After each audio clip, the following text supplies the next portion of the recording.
ধন্যবাদ সবাইকে। আজকে আমরা যে টপিকটা নিয়ে আলোচনা করতে যাচ্ছি সেটা হচ্ছে একটু একটা গুরুত্বপূর্ণ টপিক। যে ধরনের যে অধ্যায়ের অঙ্কগুলো করতে সবারই খুব সমস্যা হয় সেটা হচ্ছে ভগ্নাংশ।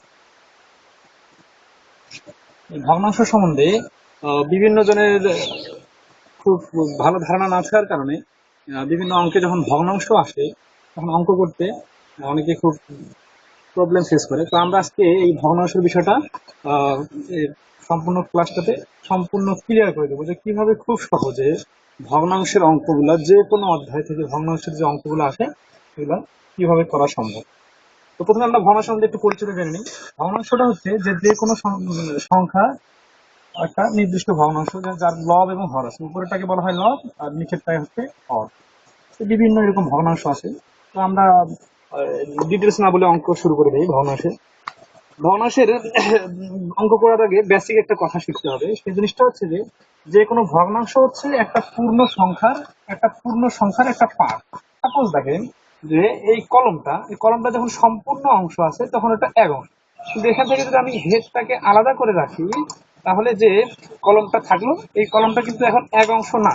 ঠিক আছে, এটা হচ্ছে এই সম্পূর্ণ কলমটার সাপোজ 10 ভাগের 1 ভাগ হচ্ছে হেডটা, তাহলে কলমটা হবে 10 ভাগের 9 ভাগ। কিন্তু যখন সম্পূর্ণটা একসঙ্গে ছিল তখন এটা ছিল এক অংশ। এখান থেকে আমরা বেসিক একটা কনসেপ্ট ক্লিয়ার করে নিই যে কলমটার হেডটা যদি 10 ভাগের 1 ভাগ হয় তাহলে শুধু কলমের অংশটা কত অংশ, এটা অনেকেই এক অংশ থেকে বিয়োগ করে দেন। এক অংশ বিয়োগ 10-এর 1 সমান সমান 10, 10/1 সমান সমান 10-এর 9। এইভাবে বিয়োগ করতে গেলে অনেক সময় লাগে। আমরা এখানে একটা জিনিস দেখবো যে কিভাবে এক অংশ থেকে খুব দ্রুত অপর অংশটা বাইর করা যায়। তারপর দেখেন যে আপনার কাছে কিছু টাকা আছে, এই টাকাটা থেকে আপনি 3 ভাগের 2 ভাগ একজনকে দান করে দিলেন, তাহলে আপনার কাছে কত টাকা থাকলো? 3 ভাগের 2 ভাগ দিলে আপনার কাছে যখন টাকাটা সম্পূর্ণ ছিল তখন ওটা এক অংশ ছিল। যখন আপনি 3 ভাগের 2 ভাগ দিয়ে দিলেন তাহলে আপনার কাছে আর 3 ভাগের 1 ভাগ আছে। অর্থাৎ আপনার সম্পূর্ণ টাকাটাকে প্রথমে 3 ভাগ করা হয়েছে, করার পরে 2 ভাগ মানুষকে দিয়ে দেওয়া হয়েছে, তাহলে স্বাভাবিকভাবে আপনার কাছে আছে 1 ভাগ অবশিষ্ট। এই 1 ভাগটা হচ্ছে 3 ভাগের 1 ভাগ। এখান থেকে আপনার একটা বেসিক কনসেপ্ট ক্লিয়ার করে নেই।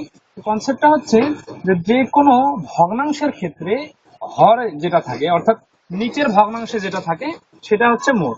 সাপোজ আমার কাছে কিছু মার্বেল আছে, এই মার্বেলটার 5 ভাগের 1 ভাগ আমি আমার ছোট ভাইকে দিলাম, তাহলে 5 ভাগের 1 ভাগ দিলে আমার কাছে কতটুকু আছে?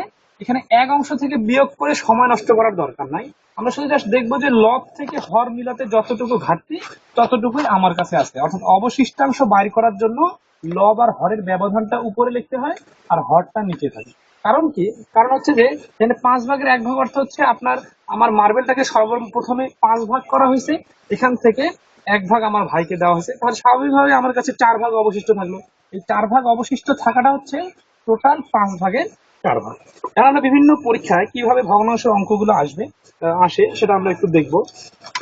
প্রথমে আমরা একটা অঙ্ক 34তম বিসিএস যে অঙ্কটা আসছিল সেই অঙ্কটা একটু দেখবো যে কিভাবে ভগ্নাংশের অঙ্ক বিভিন্ন বইয়ে যে ভগ্নাংশের অঙ্কগুলো দেওয়া আছে সেখানে প্রায় ক্ষেত্রে এক্স ধরে করা আছে। একটা বিষয় আমি খুব ক্লিয়ারলি আপনাদের জানাতে চাচ্ছি সাজেশন আকারে, যে এক্স ধরে যে কোনো অঙ্ক করতে গেলে খুব সময় লাগবে। কারণ কি, যে এক্স এর বিষয়টা আমাদের মাথায় খুব সহজে খেলে না।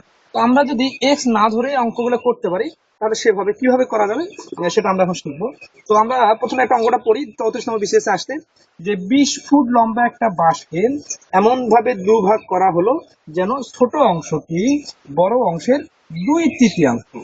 2/3 ভগ্নাংশ পড়ার সময় খুবই গুরুত্বপূর্ণ সহকারে এই ভগ্নাংশটি পড়বেন, এবং ভগ্নাংশের পূর্বে যে কথাটা বলছে সেই কথাটা খুবই ইম্পর্টেন্ট।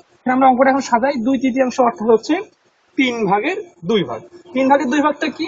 ছোট অংশটি ছোট অংশটি বড় অংশের 3 ভাগের 2 ভাগ। এখানে খুব একটা ইম্পর্টেন্ট কথা বলি, খেয়াল রাখবেন যে ভগ্নাংশের ক্ষেত্রে ভগ্নাংশের পূর্বে যে সংখ্যাগুলো থাকে এগুলো গুরুত্ব সহকারে পড়তে হবে, এবং ভগ্নাংশের আগের যে কথাগুলো যার সঙ্গে র এর থাকে সেই সংখ্যাটা নিচে হয়। এখান থেকে আমরা একটা চিত্র আর্ট করে বিষয়টা আরো ক্লিয়ারলি কনসেপ্টটা ক্লিয়ার করতে পারি। তো এটা টোটাল বাট, এই বাসটা হচ্ছে, এই খুঁড়িটা হচ্ছে 20 ফুট। এই 20 ফুট বাসকে আমরা 2 ভাগ করছি। 2 ভাগ সমান সমান না, 2 ভাগ একটু ছোট বড়। এর মধ্যে উপরের ভাগটা হচ্ছে 2 ভাগ আর নিচের ভাগটা হচ্ছে 3 ভাগ। তাহলে বাসটাকে আমরা টোটাল কয় ভাগ করলাম? এখানে দেখা যাচ্ছে যে 3 ভাগ আর 2 ভাগ 5 ভাগ, তাহলে 20 ফুট একটা লম্বা বাঁশকে যদি 5 ভাগ করা হয় তাহলে প্রতি 1 ফুটে পড়বে 4 ভাগ করে। এখন আমরা এখান থেকে যে প্রশ্নটার অ্যান্সার বাড়ি করতে বলছে যে ছোট অংশটার দৈর্ঘ্য কত। ছোট অংশটার দৈর্ঘ্য হবে অবশ্যই এখানে উপরের 2 ভাগই হচ্ছে ছোট অংশটার দৈর্ঘ্য, তাহলে 4 4 8। যদি বলা হচ্ছে যে বড় অংশটার দৈর্ঘ্য কত, তাহলে 3 আর 4 12। ঠিক আছে, সিস্টেমটা কি? সিস্টেমটা হচ্ছে আমরা সবসময় ভগ্নাংশটাকে ভালোভাবে ইউজ করবো। ভগ্নাংশ 3 ভাগের 2 ভাগ অর্থ হচ্ছে বড় অংশটা 3 ভাগ হলে ছোট অংশটা 2 ভাগ। এবং প্রশ্নে যে 20 সংখ্যাটা দেওয়া আছে, এই 20টা হচ্ছে মোট। তাহলে আমরা দেখি যে টোটাল কত ভাগ করা হয়েছে ভগ্নাংশটাকে, যে 3 ভাগ আর 2 ভাগ গুলো হচ্ছে বাঁশটাকে মোট 5 ভাগ করা হয়েছে। এই 5 ভাগ 20 ফুট বাঁশকে 5 ভাগ করলে এক অংশে পরে 4 ভাগ, 4 মিটার করে। এবং ছোটটা যেহেতু 2 অংশ, তাহলে 4 দুগুণ 8 হবে অ্যান্সার। আচ্ছা, এটা আমরা আরো কনসেপ্ট আরো ক্লিয়ার করবো। আর একটা অঙ্ক পড়ি, এটা হচ্ছে পরবর্তী একটা অঙ্ক আসছে। সেটা হচ্ছে যে 25 ফুট লম্বা একটা বাঁশকে এমন ভাবে কাটা হলো যেন এক অংশ অন্য অংশের 4 ভাগ হয়। বেশি পড়ে বই বেশি সময় নষ্ট করা যাবে না, কারণ প্রশ্ন পড়ার জন্য এক্সট্রা সময় নেই। অঙ্ক সমাধান করার সময় হচ্ছে 30 থেকে 40 সেকেন্ড। এই জন্য আমাদের কি করতে হবে, যে 25 ফুট বাঁশটা হচ্ছে টোটাল 25 ফুট, এবং এমন ভাবে ভাগ করা হয়েছে যেন ছোট অংশটা বড় অংশের 4-এর 1 হয়। তাহলে এখান থেকে আমরা বুঝতেছি যে বড় অংশটা হচ্ছে 4 ভাগ হলে ছোট অংশটা 1 ভাগ, তাহলে মোট কত ভাগ? আচ্ছা, মোটটা কেন বার করবো? মোটটা এই জন্য বার করবো কারণ আমাদের যে 25 দেওয়া আছে, এই 25টা হচ্ছে মোট। আমরা বুঝতেছি যে 4 ভাগ আর 1 ভাগ হচ্ছে মোটে 5 ভাগ। 25 ফুট বাঁশকে যদি 5 ভাগ করা হয় তাহলে এক অংশে পরে 5 ফুট করে। এখন আমরা 4 ভাগের উত্তর বার করতে বলা হয়েছে ছোট অংশটির দৈর্ঘ্য কত। স্বাভাবিকভাবেই বুঝতে পারতেছি ছোট অংশটা হচ্ছে 5 ফুট। আবার যদি বলতে বড় অংশটার দৈর্ঘ্য কত, তাহলে বড় অংশটা হবে 20 ফুট। এখান থেকে আমরা বেসিক যে জিনিসটা শিখলাম সেটা হচ্ছে বিভিন্ন বইয়ে যেভাবে করে দেওয়া আছে, একটু আপনার একটু দেখা দিই। যে বইয়ে দেওয়া আছে, ধরি বড় অংশটি এক্স এবং ছোট অংশটি এক্স এর 4-এর 1। প্রশ্ন মতে সমান সমান x/4। প্রশ্ন মতে কি, যে এক্স প্লাস x/4। এখানে খুব একটা ইম্পর্টেন্ট কথা বলি, যে আমরা ছোট ছোট সংখ্যাগুলো, যে অঙ্কটা খুব মুখোমুখি একটু আগে পারলাম, ওই অঙ্কটা যখন আপনি x+x/4 ধরে করতে যাবেন তখন সহজে আপনার মাথা কাজ করবে না, এবং এখানে সময়টা বেশি লাগবে। অঙ্কটা হয়তো সমাধান হবে কিন্তু সময়টা বেশি লাগবে। তো আমাদের যেহেতু প্রতিটা সেকেন্ডে খুবই ইম্পর্টেন্ট পরীক্ষার হলে, এই জন্য আমরা সময় থাকতে কিভাবে দ্রুত অঙ্ক শিখবো, করা সম্ভব, সেটা আমরা শিখে রাখবো। এই জন্য আমরা এভাবে না গিয়ে যেভাবে আমরা একটু আগে আলোচনা করলাম সেভাবে শিখবো। আরো কিছু ইম্পর্টেন্ট জিনিস আমরা এখানে আলোচনা করব। আমরা এখানে একটা পদ্ধতি শিখলাম যে কিভাবে ভগ্নাংশকে উপরে নিচে যোগ করে বাকি অংশটার মান বের করা হয়। এখন একটা খুব একটা ইম্পর্টেন্ট জিনিস শিখি, সেটা হচ্ছে যে একটা ক্লাসে কিছু ছাত্রছাত্রী আছে, এখানে বলা নাই কিন্তু বলা আছে কি, যে ছাত্রীদের সংখ্যা, ছাত্রদের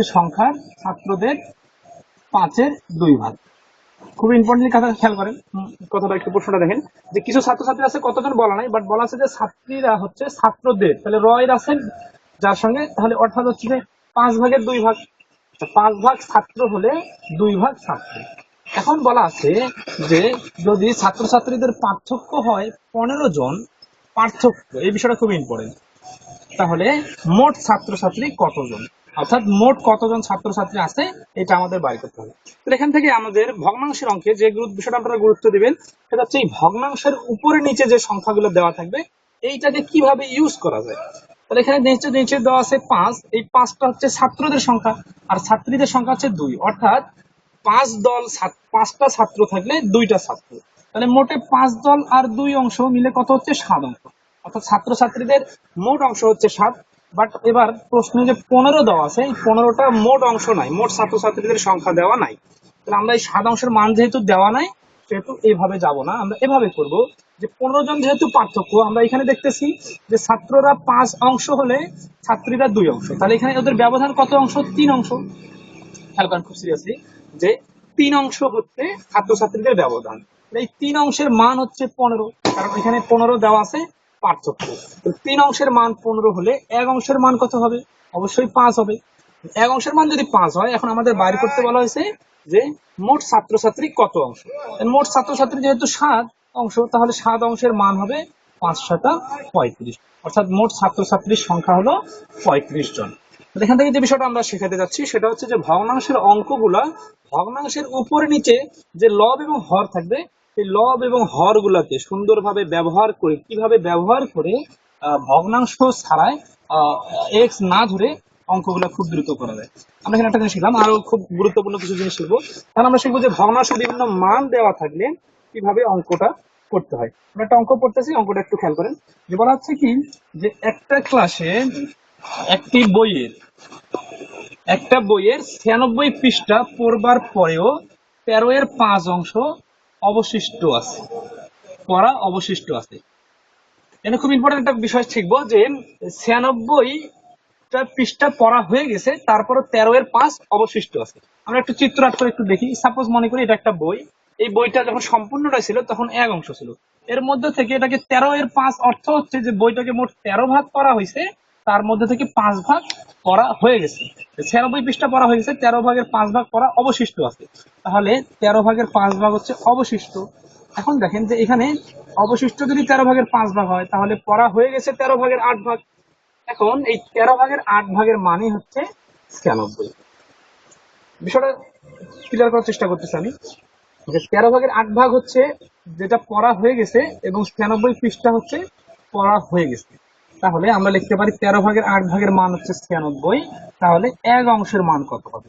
এখানে খুব একটা ইম্পর্টেন্ট জিনিস শিখি, যে যে কোনো সময় যে কোনো অঙ্কে ভগ্নাংশের মান দেওয়া থাকলে আর 1 অংশের মান বের করতে চাইলে সেই মানটা লিখে ভগ্নাংশটাকে উল্টিয়ে গুণ করতে হয়। তাহলে 8 12 96, 12 13 হচ্ছে 156। বিষয়টা আমরা আরেকটু ক্লিয়ার করবো। সাপোজ ধরে যে একটা বইয়ের 4 ভাগের 3 ভাগের মান হচ্ছে 20। তাহলে বইটার সম্পূর্ণ অংশের মান কত হবে? এটা করার সিস্টেমটা হচ্ছে 1 অংশের মান বের করার জন্য 20 লিখে এই ভগ্নাংশটাকে উল্টিয়ে গুণ করতে হবে। বিষয়টা আমরা আরো ক্লিয়ার করবো। আর যে একটা প্রশ্ন দেখি, সেই প্রশ্নটা হচ্ছে যে পিএসসির একটা পরীক্ষা আসছে, সেটা হচ্ছে কোন সংখ্যার 7 এর 3 এর মান 48। কোন সংখ্যার 7 এর 3 এর মান 48? এটা দেখি যে একটা অজানা সংখ্যা, সংখ্যাটা কত আমরা জানি না, কিন্তু এই সংখ্যাটা যদি 7 ভাগের 3 ভাগ নেওয়া হয়, তার মান হয় 48। তাহলে আমরা লিখতে পারি 7 এর 3 অংশ সমান সমান 48। তাহলে 1 অংশ সমান সমান হবে 48 গুণন উপরে 7 নিচে 3। তাহলে 3 ষোলং 48 এবং 7 ষোলং 102। আমরা আরো কয়েকটা প্রশ্ন দেখবো এখান থেকে, যে কিভাবে এই ভগ্নাংশের মানগুলা খুব দ্রুত এক্স না ধরে বাইর করা সম্ভব। একটা প্রশ্ন পড়ি, যে একটি সম্পত্তির 8 এর 7 অংশের মূল্য 9100 টাকা হলে সম্পত্তিটির 4 ভাগের 3 অংশের মূল্য কত? তাহলে 8 ভাগের 7 অংশ এর মান হচ্ছে 91। সবার প্রথমে এখন 1 অংশের মান আনতে হবে। 1 অংশের মান আনতে চাইলে 91 গুণন উপরে 8 নিচে 7 আমরা শিখলাম। তাহলে 7 13 91, 8 13 104। এভাবে ভগ্নাংশেরটা থেকে আমরা মানটা বের করবো। এখন আমরা একটা প্রশ্ন পড়ি, সেটা হচ্ছে যে এক একটি সম্পত্তির 15 এর 8 অংশের মূল্য 4800 টাকা, ওই সম্পত্তির 3 এর 1 অংশের মূল্য কত? আমরা দেখি 15 এর 8 অংশের মূল্য যদি 4800 টাকা হয়, তাহলে 3 এর 1 এর মূল্য কত হবে? 4800 টাকা হলে সবার আগে নিয়ে আসবো আমরা 1 অংশের মান। 1 অংশের মান আনার জন্য উপরে 15 নিচে 8, তাহলে 6 আসছে 48। এবার আমরা দেখবো 1 অংশের মূল্য হবে 6 15 90, 90,000, 9,000, 48,000 থেকে 9,000, 90,000। 3 এর 1 অংশের মূল্য হবে 90,000-এর 3 ভাগের 1 ভাগ সমান সমান 90 গুণন 3,000, 30,000। ক্যান্সার।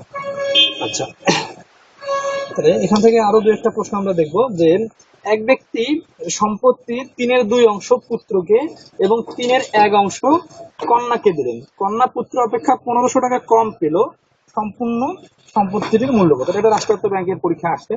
আমরা দেখি যে 3/2 হচ্ছে পুত্র পেয়েছে আর কন্যা পেয়েছে 3/1 তাহলে তাদের ব্যবধানটা হচ্ছে 3/1। এই 3/1 মান হচ্ছে 1500। তাহলে 1 অংশের মান হবে 1500 গুণন 3 সমান সমান 4500।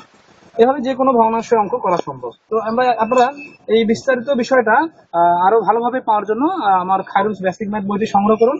এটা আপনার পার্শ্ববর্তী যে কোনো লাইব্রেরিতে পাওয়া যাবে, এবং বিস্তারিত জানার জন্য খোঁজ করুন 01751332407, অথবা ফেসবুক পেজ আছে আমাদের, ফেসবুক পেজে আপনারা খুঁজতে পারেন খায়রুলস বেসিক ম্যাথ। এই বইয়ের বৈশিষ্ট্য হলো যে বইয়ে সাধারণ নিয়মে না করে যে কোনো অঙ্ক কিভাবে মুখে মুখে করা সম্ভব এই বিষয়টা বোঝা যাচ্ছে। ধন্যবাদ।